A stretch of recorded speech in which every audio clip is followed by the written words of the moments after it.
Well, yesterday was the first official day of practice in the summer. Got everybody here. The only one that's not 100% full go from a contact standpoint will be a Tiki, but everybody else will be able to practice and do all the physical stuff. So day one was great. Seven new players, one walk-on. So totally different team, totally different feel. I think you'll see the look of them. Bigger, stronger. Does that mean good, bad? I don't really know. But day one was great. Everybody got a little time off, and now we'll gear up for 8 really good weeks of summer school and just kind of hit reset. And that's going to happen every single year. But really excited about year 4. Obviously, very proud of what we accomplished last year, but we'll move on. That's irrelevant, and see if we can continue to build off it. So who's your starting 5? Yeah, not answering. I made that mistake. That's a story for another day, but no, I will never answer that one again in the summertime. How do you approach the we've all written and covered it, but like the end of the Jalen and Mashburn era, and Donnie kind of officially having the keys, I guess, if you will. How do you approach kind of the changing of the guard a little bit with those guys gone? Well, I'm not handing the keys to anybody. I think Donovan could be one of the best point guards in the country, but this is a collective effort, so it's nobody's program. Feels different for sure with the no Mash and House. Anytime you have a lot of new guys, you get excited, like, oh, we're going to miss those guys. There's no doubt about it. Although we may be bigger at the perimeter, Jalen will go down as one of the better guards to play here in a long time, and Mash was obviously very, very good and as well. So it'll look different, but it's exciting, So I think there's things we'll do similar, but there'll be different things as well, and we'll have to tinker with what we think works with the personnel.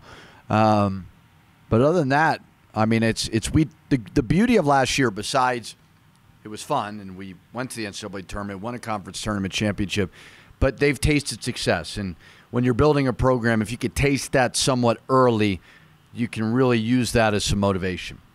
You also talk about the boy led by JT Toppin, who's going to step into that role. I know you got some new guys. We got a lot of players.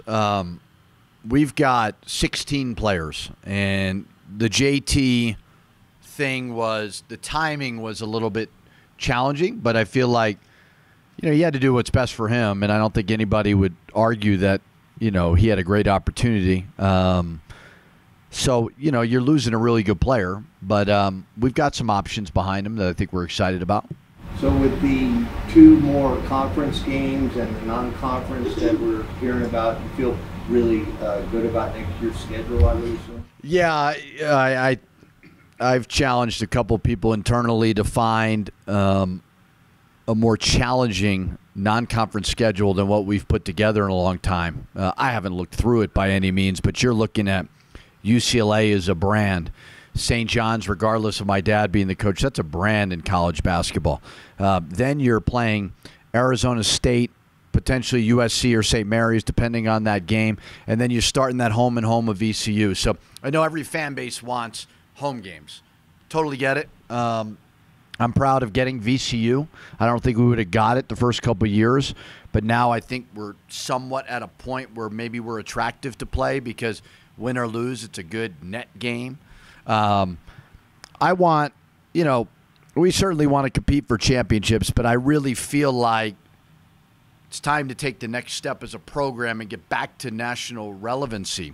San Diego State has been the class of our league for a long time. I feel like we should start to enter that conversation consistently. We've obviously had great success, but up and down over the last couple of years, and I feel like we should be in that conversation. So certainly not going to talk a lot about it. Let's let our play do the talking, but feel like we have, our schedule was non-conference was certainly not what it is this year, what it was last year. How much did your being a tournament team for the first time impact getting some of these guys to come to UNA? Well, I don't know if some of them, I would assume Jovan had signed and Cade had signed before. But whenever you get, you know, national relevancy, it helps recruiting. We've, the last 2 years, been ranked consistently. Obviously, when you get the exposure of an NCAA tournament or the Mountain West Tournament Championship on national TV, you know, it shows what our brand is all about. Brand is huge. And when you talk about New Mexico basketball, you talk about fan base in the pit. And the more recent success you have, okay, even JT moves on to a different place, but he comes here, you know, he could have potentially gone to the NBA. He has really good success in our program. Jalen House is getting opportunities there as well. So success just continues to breed success. You know, and it's all part of it right now because it's ultra competitive with everything across the board. And so we've got to take advantage while we can. You mentioned the timing with JP and the transfer portal was a little challenging, but what was it like for your staff just the last couple weeks, just reaching out to players and kind of what that looked like? Well, it's always a pain when you lose a kid a day before the portal closes. I'm not critical of how he handled it. He did what's right for him, and I think it worked out very well in his favor. But it does put you in a little bit of a bind. But there's a lot of good players available late now, so you can't panic. You know, you can't just take a guy to take a guy. It's the access to watching film is not very difficult anymore. You know, you can pull up Synergy and find these kids' clips, and you just got to evaluate. And so I think we did a pretty good job of that. I think we're going to continue to try to blend high school kids and transfers the best that we can. I really like our freshman class. Cade was impressive. Jovan was impressive. Daniel has got great upside. Dylan's a really good local piece as well. So we're going to continue to try to build a program and not have a million transfers, but you're going to have more transfers now than you ever have before. This time last year, Toppin was last year. Is Daniel in that same position this year? Well, JT was freshman of the year in the league. You know, I think Daniel is a kid that we had on our radar and we really liked. He was kind of under-recruited. You're getting a lot of high school kids that are getting under-recruited because of transfers. So I try hard not to compare any one player, especially to a guy who's freshman of the year, but Daniel's got great upside. And in the old days, you'd be like, man, you get this kid for 3, 4, 5 years, whatever. It's just the hard part is none of them want to be patient anymore. Not saying Daniel doesn't. So you try to have the development in mind, but you also understand that you're going to have a conversation every year now with, unless something changes, with I don't think it will. How many of your 16 are here right now? Everybody. Nelly? Yeah, everybody's here. Is Nelly going home? He went home. He's already back. Went home. He didn't have to get his visa renewed, so. Did you guys pick him up at the airport just to make sure and all that kind of stuff, though? No, he was good. We weren't the issue was the visa renewal thing. Philip got his renewed, no problem. So I think it was a Nigeria thing. So we weren't too worried about it. Is the system of college sports kind of broken because it's a free agent market every year, and then you have the NIL stuff? I mean, it's got to be. It's a disaster.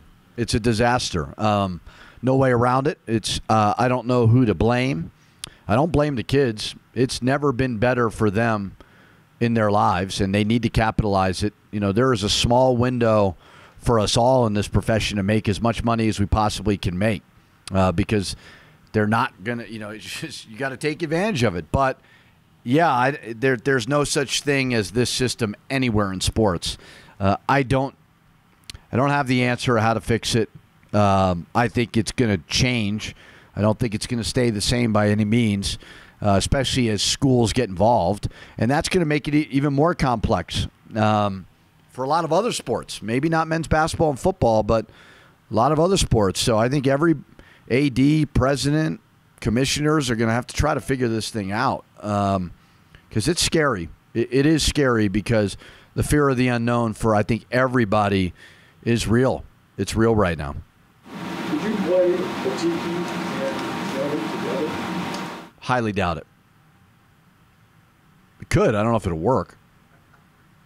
I know you haven't named the starting five, but I'm going to take a lead with Deke Donovan as a good chance at starting a point guard. Yeah. Who are your other ball handlers? Cade can ball handle. True. Phillip, Braden. Q's getting better at it. So I don't have a big concern with that. Phillip's 6'9", but he could play the point if you needed him to. True could play the point. So hopefully Donovan's available. Cade's going to be a really good player as well. What are you expecting out of True? I mean, we saw that big leap from Donovan from freshman to sophomore. You thinking True might have that kind of same? I hope so. That's CJ could be another ball handler. I hope he can. But everybody's different. He got a taste of it last year, which is great for him. He works hard. He's a great kid. He's competitive. So we'll see. I like what I've seen so far. He had an opportunity in the non-conference when guys were hurt, and I thought he was really good. But then, obviously, as we got more healthy, he didn't have as much of an opportunity. But I've always thought True's going to be a really good player, so hopefully he makes that jump this year. What does Phillip bring to the field? Phillip brings size and skill. He is a legit 6'9", and he could play the 1, 2, and the 3. He could play the 4, but I don't think you're going to need to do that on this team. But similar system offensively to what Arizona ran. Now, he didn't play a lot, but he fits right in there. So, he can come off of ball screens. He moves the ball. He's an elite-level passer, terrific. And he's got size, all the things that we were looking at. And a phenomenal kid. Great. Talk about Jovan, too. I've seen a lot of videos of him on Twitter and stuff. How's he looking? Yeah, it's Jovan. No, it's good. He is impressive. Really, really impressive. High-level skill set. Cerebral. Can really shoot it. Can really pass it. One day, but I haven't seen a whole lot of weaknesses. So really, really like him a lot. A lot. I know when you got here, the roster is what it was. It's been this evolution to this point of getting bigger and stronger, especially in the backcourt. Do you like the size of the backcourt? I do, yeah. Like I said, I think you're going to see the size and be like, wow, it's going to be better. Like, we're going to miss Mashenhouse. Absolutely. Although they were small, like, it wasn't a problem versus a big team in San Diego State. Now, I thought Clemson exposed us size-wise for sure. So as we're trying to, compete with these power 4 or 5s or whatever, like, you got to have size. And we definitely looked the part, but, will you be able to put the ball in the basket as much? That I don't know. Will Mustafa play before and after what they saw last year? Yeah, of course. I think JT obviously emerged as one of the best freshmen in the country. But Mustafa was 6th man of the year, So, as I said before, we have a lot of players, so competition's going to be great. But Mustafa's got a skill set, and he'll be here all summer, which I think will help him. And I think he'll have a really good year. You still got a whole summer to kind of see what all of these guys look like together on a court. But last year's defense was kind of a huge identity to you guys as a team. Is that something you're still going to push no matter what the roster kind of looks like? Of course. And I think if you get bigger and stronger, normally your defense should be able to hold up pretty good. But yeah, I think that's why we were a good team. We were top 25 in the country analytically, defensively. And that needs to be a cornerstone. Although we've put up great numbers offensively, like, you got to be able to defend, you got to be able to rebound. Certainly, we'll continue to harp on that. I know you mentioned some general thoughts on the schedule being tough and all that, but how close are you? One more, close. Yeah, trying to solidify that opening night game. Hopefully next week or two. On the 6th, considering the 8th? Yeah, the Monday. I think it might be the 4th. 4th. Yeah. Going back to the 2 more conference games during the conference season, it was that situation where it was unbalanced and could benefit or whatever. You like the fact, I'm sure, that that's changed and you play everybody twice. I like it. There are people in our league that argue against it. San Diego State being one, and I understand their point. because San Diego State's been in the tournament more than anybody, so they would probably know more than all of us. They have the benefit of scheduling because you can drive to them where we do not. That makes it a little bit more challenging. I think our league is very, very unique because I still don't think we get the credit of being a Power 5, but we're so close. We're not a mid-major. We're so close. But scheduling is very, very hard. So this gives us 2 less games to schedule. It gives a true round robin, which I love. So there could be the argument, I've been in the league 3 years. I've had 4, 4, and 6 teams NCAA tournament. That's damn good with 18 league games. So you could argue, why would we change? But I think it's too late now, so we're just going to figure it out. You guys got 3 new coaches in the league. I'm sure you've met some of them or all 3 of them. I don't know if Wyoming had switched at the coaches meeting yet or not. He was not there yet, no. I told Linder he should have taken the job before the coaches meeting, so he could have gotten out of it, but he was a dummy. Do you know any of the 3 new guys, though? I know Sonny. I know. I don't know Vance Wahlberg real well. I met him. Who's the third one? At Utah State, Kelvin. Yeah, I know Jared a little bit. So I know all of them, not extremely well. But, I think they're all going to do a great job. I know Fresno's a challenging one, but I think Coach Wahlberg would do a great, he's got that dribble drive identity, which has been amazing. And then Utah State and Wyoming have been consistent winners. So I think all of these guys, it depends on what their support level, especially now more than ever. I don't care how good of a coach you are. If you don't have support administratively, NIL, you got no chance. So I think it's up to those schools and every school to compete. And if they compete, those guys will win. If they don't, they won't.